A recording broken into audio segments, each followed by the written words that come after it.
ಅನುದಾನ ಅಭಿವೃದ್ಧಿ ವಿಚಾರ ಆಯ್ತು. ನಾನ್ ಕೇಳಿದ್ದು ಹಿಂದುತ್ವ ಅನ್ನೋದನ್ನ ನೀವು ರಾಜಕೀಯ ಅಸ್ತ್ರ ಮಾಡ್ಕೊಂಡ್ಬಿಟ್ಟಿದ್ದೀರಲ್ಲ ಅಂತ ಹೇಳಿ. ನಾನು ಅಯ್ಯೋ ಅದೇ ನಮ್ ಶಿವಾಳ.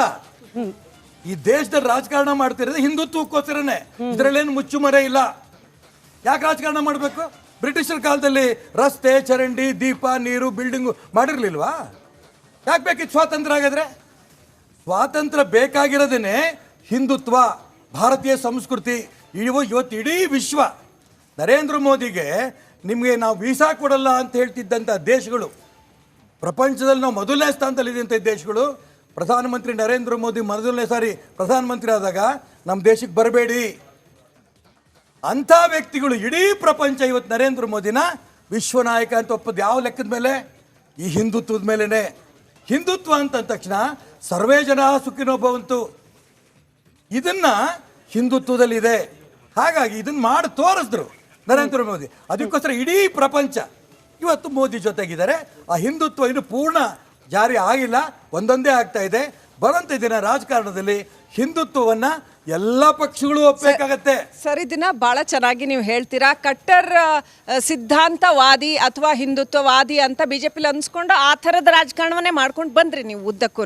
ಆದ್ರೆ ಇವತ್ತು ಬಿಜೆಪಿ ಪಕ್ಷ ಹಿಂದಿನ ಬಿಜೆಪಿ ಪಕ್ಷವಾಗಿ ಉಳಿದಿಲ್ಲ. ರಾಜಕೀಯ ಅನಿವಾರ್ಯತೆಗಳಿಗೆ ಬಲಿಯಾಗಿ ಜಂಪಿಂಗ್ ಪಾಲಿಟಿಕ್ಸ್ಗೆ ಹೆಚ್ಚು ಆದ್ಯತೆ ಕೊಡ್ತಾರೆ. ಎಲೆಕ್ಷನ್ ಬರುತ್ತೆ, ಆಪರೇಷನ್ ಕಮಲ ಮಾಡ್ತಾರೆ, ಒಂದಷ್ಟು ಜನ ಹೇಳ್ಕೊ ಬರ್ತೀರಿ.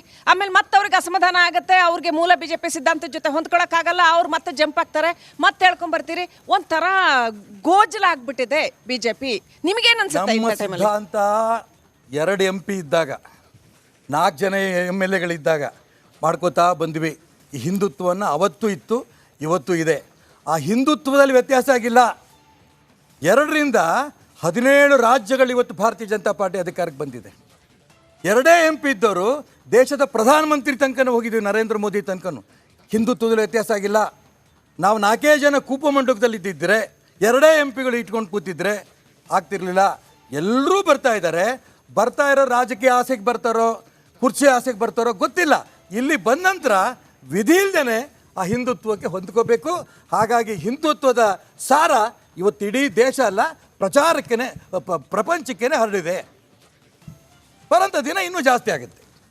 ಹಿಂದುತ್ವದ ಬಗ್ಗೆ ಮಾತಾಡ್ತಾ ಇದ್ವಿ, ರಾಜಕೀಯದ ಬಗ್ಗೆ ಮಾತಾಡ್ತಾ ಇದ್ವಿ. ಆದರೆ ಇತ್ತೀಚೆಗೆ ನಿಮ್ಮ ತವರೂರು ಶಿವಮೊಗ್ಗದ ಚಿತ್ರಣ ಬದಲಾಗ್ತಾ ಇರೋದು ಯಾಕೆ ಅಂತ, ಅತಿ ಹೆಚ್ಚು ಗಲಭೆಗಳಿಗೆ ಶಿವಮೊಗ್ಗ ಸಾಕ್ಷಿ ಆಗ್ತಾ ಇದೆ. ಕಾರಣ ಏನನ್ಸುತ್ತೆ ತಮಗೆ? ಹಿಂದುತ್ವ ಜಾಸ್ತಿ ಶಿವಮೊಗ್ಗದಲ್ಲಾಗಿದೆ. ಇದನ್ನ ಭಯೋತ್ಪಾದಕ ಚಟುವಟಿಕೆಗಳು ಮಾಡೋಂಥ ವ್ಯಕ್ತಿಗಳು, ರಾಷ್ಟ್ರದ್ರೋಹಿಗಳು ಸಹಿಸ್ಕೊಳಕ್ಕಾಗ್ತಿಲ್ಲ. ಅವರು ಆಟ ಆಡೋ ಪ್ರಯತ್ನ ನಡೆಸ್ತಿದ್ದಾರೆ. ಮೆಟ್ಟು ಹಾಕಿದೀವಲ್ಲೋ, ತುಳಿದು ಹಾಕಿದೀವಲ್ಲೋ, ಅದೇ ಹಿಂದುತ್ವ ಇಡೀ ದೇಶದಲ್ಲಿ ಇವತ್ತಿಲ್ಲ ನಾಳೆ ಬರೋಂಥ ಸಂದರ್ಭದಲ್ಲಿ ಆ ಭಯೋತ್ಪಾದಕ ಚಟುವಟಿಕೆಗಳು ದೇಶದಲ್ಲಿ ಪ್ರಯತ್ನ ನಡೆಸ್ತಾರೆ. ಶಿವಮೊಗ್ಗದಲ್ಲಿ ತುಳಿದವ್ರು ನಾವು, ಇಡೀ ದೇಶದಲ್ಲಿ ಆ ಭಯೋತ್ಪಾದಕರ ರಾಷ್ಟ್ರದ್ರೋಹಿಗಳು ತುಳಿಯೋಕ್ಕಾಗಲ್ವಾ? ತುಳಿತೀವಿ. ಇಡೀ ವಿಶ್ವದಲ್ಲಿ ಹಿಂದುತ್ವ ತುಳಿಯೋದೇನು ಅಂತಂದ್ರೆ ಭಯೋತ್ಪಾದಕ ಚಟುವಟಿಕೆಗಳನ್ನು ಬಳಸಿ ನೀನು ಕೊಲ್ತೀನಿ, ನಿಮ್ಮನ್ನ ಈ ದೇಶದಿಂದ ಓಡಿಸ್ತೀವಿ, ಗೋಹತ್ಯೆ ನಾವು ಮಾಡೇ ಮಾಡ್ತೀವಿ, ಈ ರೀತಿ ಮಾಡೋಂಥ ವ್ಯಕ್ತಿಗಳಿಗೆ ಎಲ್ಲಿ ತಲುಪಿಸ್ಬೇಕೋ ತಲುಪಿಸ್ತೀವಿ ನಾವು.